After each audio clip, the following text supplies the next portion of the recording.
This show is sponsored by BetterHelp. Do you ever wish someone would just give you a map of your life so you didn't have to figure it all out on your own? Therapy can kind of feel like that because it gives you a space to talk through your options and choose a path you feel great about. Visit betterhelp.com/super to give it a try. Hey brother! Guys, today is the day. People have been asking for years for us to bring back the Google Autofill game, and you have been heard. Today we ask, why does Dumbledore Google Autofill? If you're not familiar with the Google Autofill game, it's super easy. We just go into Google, type in why does Dumbledore, and then each letter of the alphabet. Google fills in the rest of the question, which I then answer with 100%-ish accuracy. Occasionally Google will throw in an extra word or modifier at the beginning, but it's okay. We just roll with it. Let's begin. Hey, brother! A, why does Dumbledore ask Snape to kill him?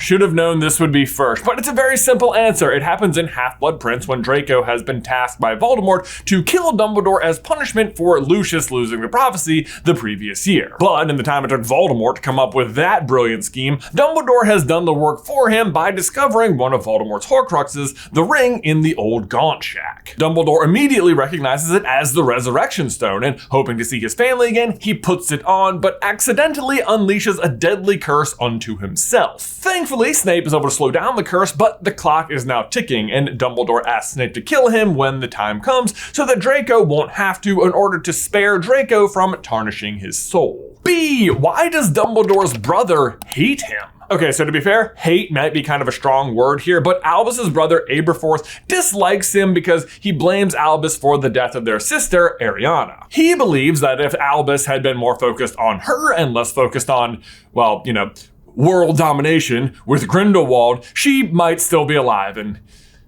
he might be right. C, why does Dumbledore care about Harry? What? Duh, because he's the chosen one. No, don't care about that question. What I do care about, though, is the next one, which is, why does Dumbledore clap weird? And this is a fantastic question. I mean, have you seen him clap in the first movie? Like, what is this? What?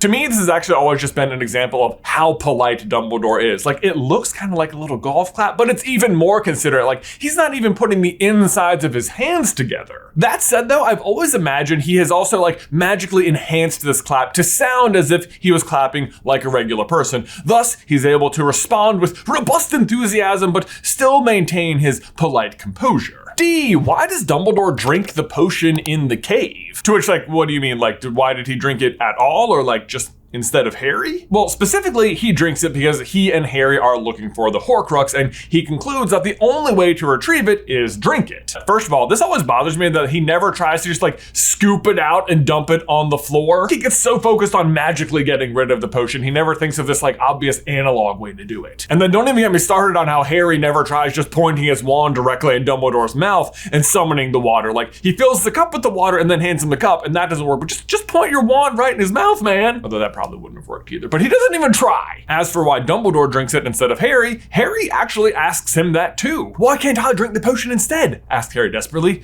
Because I am much older, much cleverer, and much less valuable, said Dumbledore. E, why does Dumbledore employ Filch? Personally, I would argue that he doesn't, but still, great question. Because yeah, why on earth would you employ someone who hates kids, can't do magic, and hates cleaning to be the lone caretaker in a school full of magical children who are constantly making magical messes? It seems rude to everyone involved. I suppose at the very least you're employing a squib, which is its own kind of generosity, if he feels like he doesn't want to exit the magical world, but it also feels like a certain kind of torture, which he's into, by the way. God, I'll miss the screaming. The guy actually, in the movie, the guy played Filch does such a good job, especially in the first one. It almost looks like he's hamming it up to scare the students. Either way though, I don't think it matters. I don't think Dumbledore truly employs Filch at all, because I think he is a poltergeist in the same way that Peeves is. If you don't know, poltergeists differ from ghosts in that they are the manifestation of a concentrated kind of behavior in a location. So Peeves is the manifestation of all the rule breaking thing happening at Hogwarts. And so then Filch is just the opposite. He's the manifestation of all the rule following, probably by the teachers or the prefects, or maybe just Percy. I happen to be a school prefect. And so then the reason he can't do magic is because magic, breaks the rules. So while Peeves is highly magical, Filch is not. F, why does Dumbledore favor Gryffindor? I mean, because their names rhyme, duh. Gryffindor, Dumbledore. Yeah. Yeah. The doors.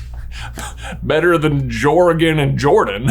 Well, if you got that reference, high five. Well, for one, Dumbledore himself was in Gryffindor, so there's that. But really, it's more a favoring of Harry than Gryffindor specifically. I mean, whatever house Harry ended up in, they were gonna start winning the House Cup for the next few years. Because don't forget, Dumbledore alone knows the full prophecy, so whatever he can do to help Harry get to defeating Voldemort, he's gonna do. And if a couple of kids have to lose the House Cup along the way, who cares? G, why does Dumbledore give Ron the Deluminator? The Deluminator, in case you've forgotten, has two special powers. First, it can put out the lights, something we actually don't see magic for anywhere else in the series, which I find fascinating. And no, Nox doesn't count, that just turns off Lumos, it doesn't put out other lights. But the bigger power is that if you're separated from Lud ones, the poorly written paragraph by me. But the bigger power is that if you're separated from loved ones, should they speak your name, it can transport you to them by producing a ball of light that enters your heart and directs your location after you apparate. And the kind of tragic thing about that explanation is that we know the Hallow that Dumbledore sought the most was the Resurrection Stone because he wanted to see his family again. So weirdly for Dumbledore, that part of the Deluminator would never really work because the people he loved never could say his name. Which is extra sad when you consider that this is an invention of his own design, so it's possible he was trying to find a way to communicate with them, but it doesn't work for him. But it does work for Ron, which might be why he gave it to him, but Harry and Ron kind of answered this question for us in the book anyway. He knew what he was doing when he gave me the Deluminator, didn't he? He must have known I'd run out of you. No, said Harry. He must have known you'd always want to come back. H, why does Dumbledore hire Lockhart? This is a great question because for all intents and purposes, Lockhart is a complete buffoon. I didn't get rid of the band and banshee by smiling at him. The short answer is that the Defense Against the Dark Arts position is cursed, so every year they just have to find someone else and more people aren't wanting to do it, and Lockhart does want to do it, so there's that. But the long answer is that Dumbledore hires Lockhart to specifically show Harry what fame can do to you. He knows that Harry is amongst the most famous kids to ever exist, and he's trying to show Harry how not to let fame go to your head. Hardly any of you remember that my favorite color is lilac. I, why does Dumbledore ignore Harry? Because he's got better things to do than raise a baby, duh. Oh, you mean after that? This is in reference to Dumbledore ignoring Harry throughout all of Order of the Phoenix, where he refuses to make even eye contact with him. But the reason is that Dumbledore fears Voldemort has learned about the connection between himself and Harry. And if Voldemort thinks that Dumbledore and Harry are closer than just student and headmaster, Dumbledore is afraid Voldemort is going to try and use Harry to spy on him. And indeed, when Harry and Dumbledore do briefly make eye contact, Harry feels a snake rising in him, ready to strike. So basically, Dumbledore is trying to avoid Harry being possessed by Voldemort because of what he thinks Voldemort might make him do. However, after Voldemort does try to possess Harry in the Ministry, it's revealed that doing so causes him unendurable pain, so that threat vanishes, and Harry and Dumbledore are free to speak again, and even make eye contact. J! Okay, actually there wasn't really a good result for J, because Jay never gets the respect it deserves. But there is this one. Why does Dumbledore give Jacob a wand? Look out for Christmas. And I'm not gonna lie to you guys, I think the real answer is so they could put Jacob getting a wand in the trailer and make all of us theorists be like, oh my god, can Jacob do magic? Which I still think he's the heir of Hufflepuff, even if he can't do magic, but that's a whole different video. But in universe, Dumbledore is just trying to thwart Grindelwald's advantage of being a seer by creating so many off-the-wall futures that he can't actually see what's coming. So giving Jacob a wand is just part of the chaos. Which for clarity, dumb plan. That's not how seeing the future works. What if what he saw in the future was you making these plans? Then what? K, why does Dumbledore know everything? Well, he doesn't know everything, he just has a lot of very good guesses. But on top of that, it's not just that he's a really talented wizard, he's also incredibly clever and has been working in espionage since like the first Wizarding War. He's had an eye on Tom Riddle since the Chamber of Secrets was opened the first time, and don't forget that Dumbledore is alone in knowing the full prophecy, so he has this little like extra nugget of information that Harry actually is more important than anyone realizes. He's also highly anticipating Voldemort's return, so he's looking for it everywhere. But there's plenty of times he doesn't know stuff, like he doesn't know how Sirius is breaking into the castle, and this one's beyond me, but somehow doesn't realize it's the basilisk. Like, isn't one of his best friends Newt Scamander? Isn't this book required reading for first years? Isn't this in the book? It is, so I don't know how we could figure it out. Guys, now we need to take a brief pause right there to give a huge thanks to today's sponsor, BetterHelp. There can be no doubt that the end of the year is a truly festive and exciting time, but it's also possible that the shift in cold weather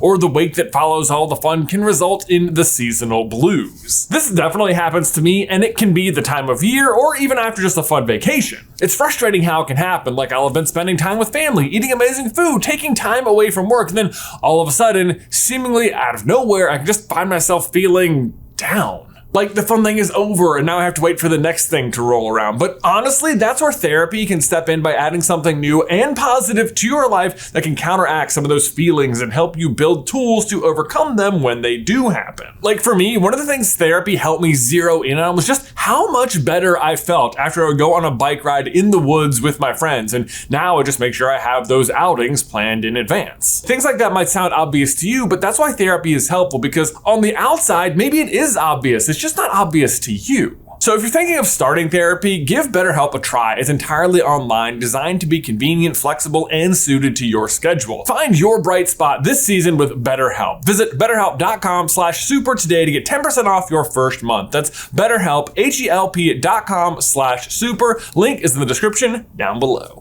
L, why does Dumbledore like Hagrid so much? Duh, because Hagrid's amazing.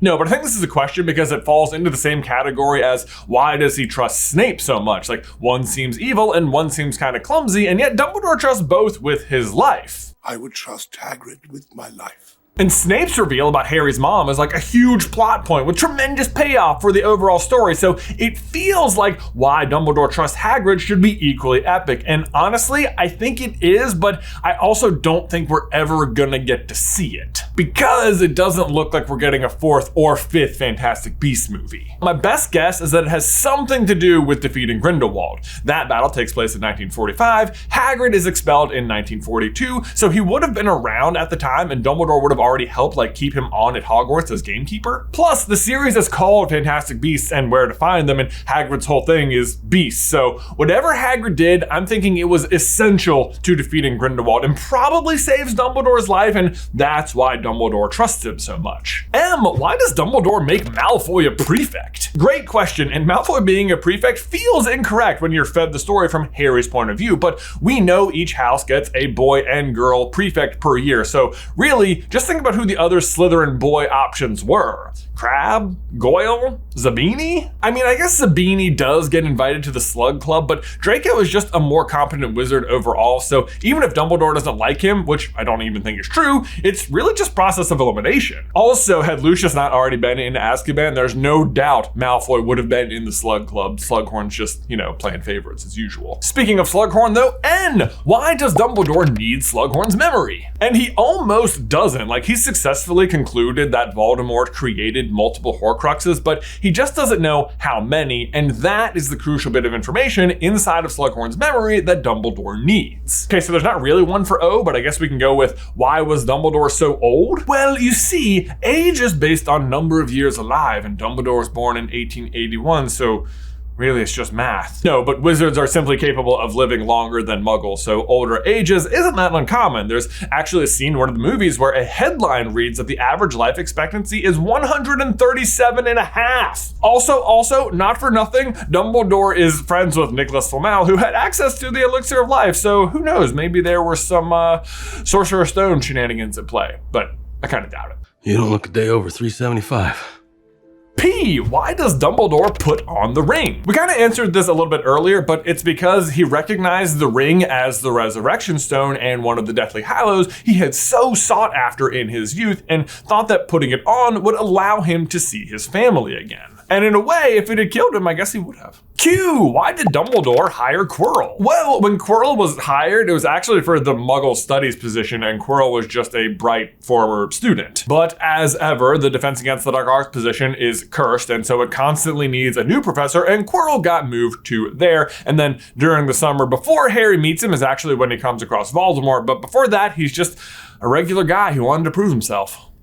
Whoops. Honestly, I wonder if it was him being promoted to Defense Against the Dark Arts that made him want to like travel the world and like actually do some defeating of the Dark Arts, which led him to Voldemort, which would really be full circle because then Voldemort's the one who put the curse on the position in the first place. So that'd be kind of cool. R, why does Dumbledore remove his memories? Well, this one's pretty easy. He just tells Harry the answer directly. I sometimes find, and I'm sure you know the feeling, that I simply have too many thoughts and memories crammed into my mind. At these times, I use the pensive. One simply siphons the excess thoughts from one's mind, pours them into the basin, and examines them at one's leisure. It becomes easier to spot patterns and links, you understand, when they are in this form. It's also a handy way for someone else to experience your memories like he does with Harry when teaching him about Voldemort's past. Interestingly though, according to legend, the school is built where the founders dug up the pensive originally, so it feels like there's a lot of lore to be discovered there. S, why does Dumbledore see socks in the mirror of Erised? He actually doesn't see socks. This is a complete lie he tells to Harry to conceal his actual and very personal answer of seeing his family whole and together again, which is ironic that he fears telling Harry this because it's the exact same thing Harry sees. T, why does Dumbledore trust Snape? Yeah, whatever, boring question. Answer that back at the letter A. We're gonna skip down to this one. Why does Dumbledore take the knitting magazine?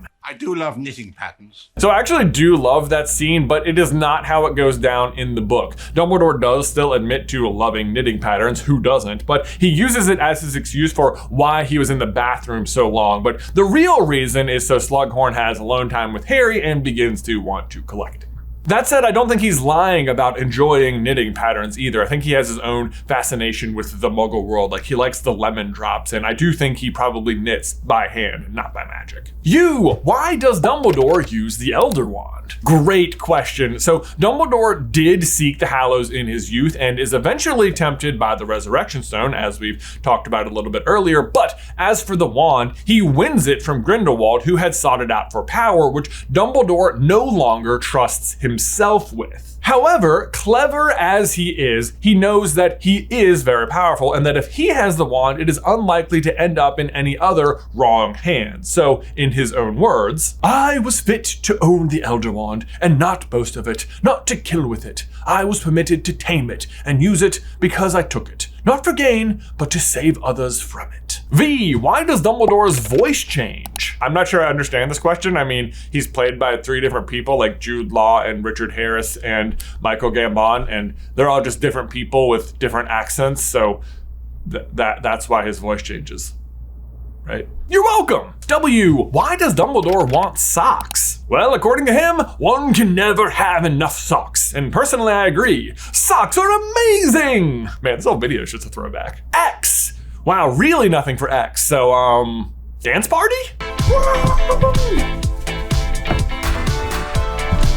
Well, that's on the internet now. Why? Why does Dumbledore yell in the Goblet of Fire? Why? This is the most infamously poorly adapted scene from book to screen. The text reads, "Did you put your name in the Goblet of Fire, Harry?" he asked calmly. But alas, on screen he almost tackles him. Harry, did you put your name in the Goblet of Fire? No, sir.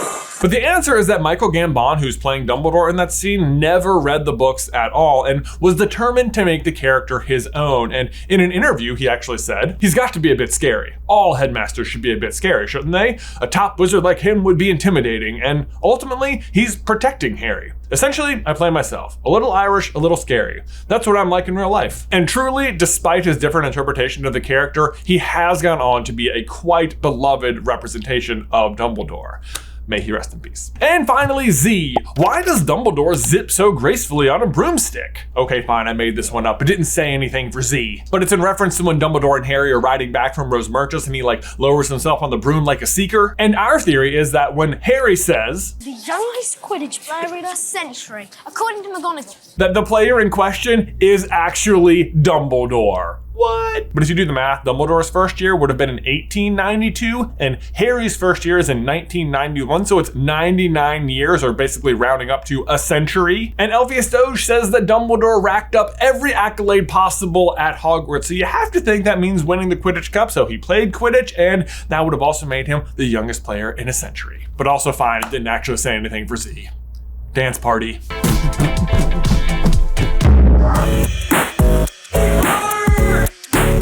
These socks are amazing. But there you go, guys. A through Z. Why does Dumbledore Google autofill? I hope you enjoyed this blast from the past, and I would love to do more. So if you want to see more, one, please hit the like button, leave a comment, boost the algorithm, do all the things. But also, who should we tackle next? Let me know in the towel section down below. If you want to see some more Google autofills, we used to do this kind of show a lot. We actually have an entire playlist of them right here. So go check them out. But otherwise, Ben, until next time, I will see you in another life, brother.